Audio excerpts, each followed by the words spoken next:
Bonjour à tous, bienvenue sur la chaîne NFT Mint pour cette première vidéo. C'est vraiment un plaisir que vous soyez là parmi mes premiers auditeurs et les premières personnes à suivre la chaîne, donc n'hésitez pas à vous abonner bien sûr. On commence tout de suite avec le DApp Radar, donc le DApp Radar qui reprend toutes les collections principales de NFT sur toutes les différentes blockchains, donc c'est ça qui est intéressant, c'est de pouvoir comparer les différentes collections, pas uniquement sur Ethereum, mais sur toutes les blockchains.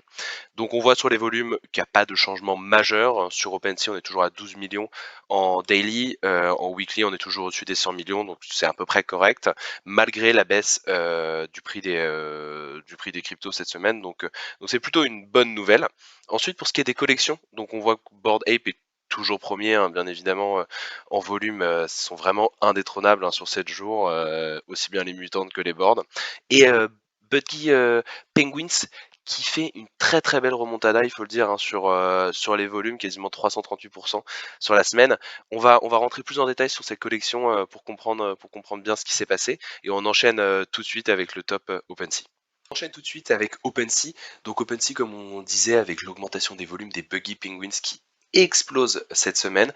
Donc le floor qui est à 3,48, les volumes qui ont pris 426%. Donc on va essayer de comprendre ce qui s'est passé sur cette collection. Donc il faut savoir que c'est une collection qui a plus d'un an, avec des pingouins, voilà, vous voyez un peu l'art. Moi je trouve que c'est un art qui est très sympathique, pastel, qui marche très bien, qui s'est très bien vendu, avec une communauté qui est très engagée, parce qu'aussi c'est une communauté qui est relativement ancienne dans l'univers des NFT. Les pingouins sont vraiment mignons, ils donnent envie, etc. Donc ça c'est vraiment quelque chose de positif pour eux et qui a permis de faire durer la collection NFT dans le temps, je pense.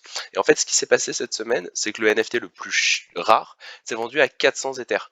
Donc ça a mis en avant la collection, ils ont augmenté en volume, ils ont été tout de suite dans le top OpenSea. Donc les gens ont redécouvert la collection et certains en ont acheté et donc il y a eu une explosion des volumes.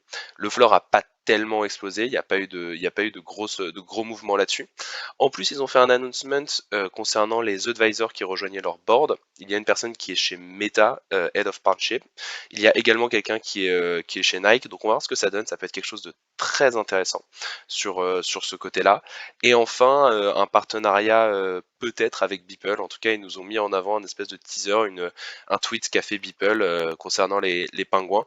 Donc on va voir ce que ça donne de ce côté-là. Il y a eu une belle augmentation des volumes. Bravo à eux. On enchaîne tout de suite avec l'interview des fondateurs de Bored Ape, donc qui sont ces deux personnes qui sont restées très longtemps anonymes. Ils n'étaient pas docs, donc docs c'est un terme qu'on utilise dans le milieu des NFT pour dire qu'on est connu ou pas, qu'on connaît notre identité. Donc ils sont restés pendant longtemps anonymes, maintenant ils sont complètement docs, ils vont faire des interviews, ils vont être de plus en plus présents sur les réseaux, etc. Donc ça va être intéressant de voir comment ça va évoluer. Qu'est-ce qu'on peut retenir de cette interview? Donc déjà qu'Otherside, donc qui est le métaverse de Bored Ape, n'est pas le seul projet sur lequel ils travaillent. Ils ont notamment parlé d'un sujet autour des noms de domaine NFT, très intéressant. Ensuite, Otherside, un objectif très simple d'interopérabilité, donc ça veut dire d'être sur plusieurs blockchains et également de permettre à tout le monde de pouvoir construire des choses sur leur métaverse.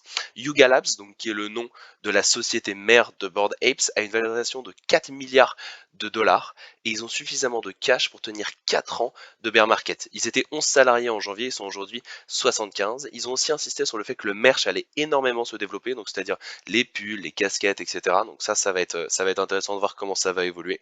Et ensuite, ils ont donné quelques petits conseils pour les personnes qui souhaitent lancer des projets NFT. Donc j'ai trouvé ça intéressant. Déjà, ne pas s'intéresser trop au floor price. Ensuite, 3 focus. Focus communauté, fun et utility.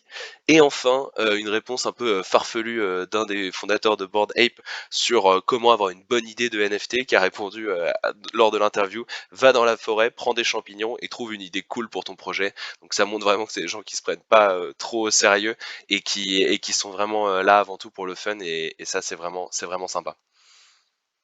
On enchaîne tout de suite avec une news du côté de Ternoa, donc cette blockchain française qui annonce une levée de 15 millions d'euros pour développer sa blockchain, donc très tournée vers les NFT, en particulier vers le gaming aujourd'hui. Il y a notamment Cross the Ages qui se lance dessus. On a aussi MetaFight qui est un jeu de cartes tourné autour des fighters MMA.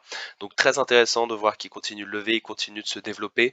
On va voir comment va évoluer Ternoa, mais bel écosystème. Ils ont une crypto si jamais ça vous intéresse et que vous voulez vous renseigner. Donc intéressant.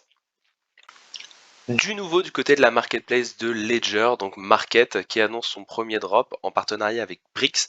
Donc Brix c'est un espace à Los Angeles, dédié aux artistes autour de la communauté et de la culture punk.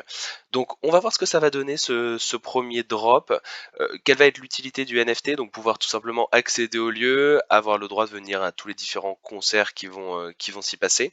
C'est un sujet assez original autour de la musique, c'est un rapport au physique, donc c'est assez différent. Voici l'art, ce à quoi ça va ressembler, donc ce sont des NFT comme ça. À titre perso, je suis pas vraiment fan de l'art, donc je trouve que c'est un choix assez audacieux hein, pour un premier drop.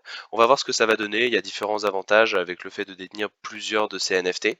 En tout cas, on leur souhaite bonne chance et puis je suis sûr que du côté de cette marketplace, il va se passer beaucoup de choses, donc on va suivre ça de près. Et enfin, une petite minute promo pour ma première vidéo. Donc, vous pouvez déjà dès à présent me suivre sur Twitter où je posterai régulièrement du contenu et les différentes vidéos qui sortent. Et évidemment, n'hésitez pas à vous abonner à la chaîne. Il va y avoir environ 2 à 3 vidéos par semaine autour de l'actualité des NFT, toujours en français. Dites-moi en commentaire tous les feedbacks que vous avez à me donner, qu'ils soient positifs ou négatifs. Je suis très ouvert et je vous souhaite une très bonne journée. Ciao!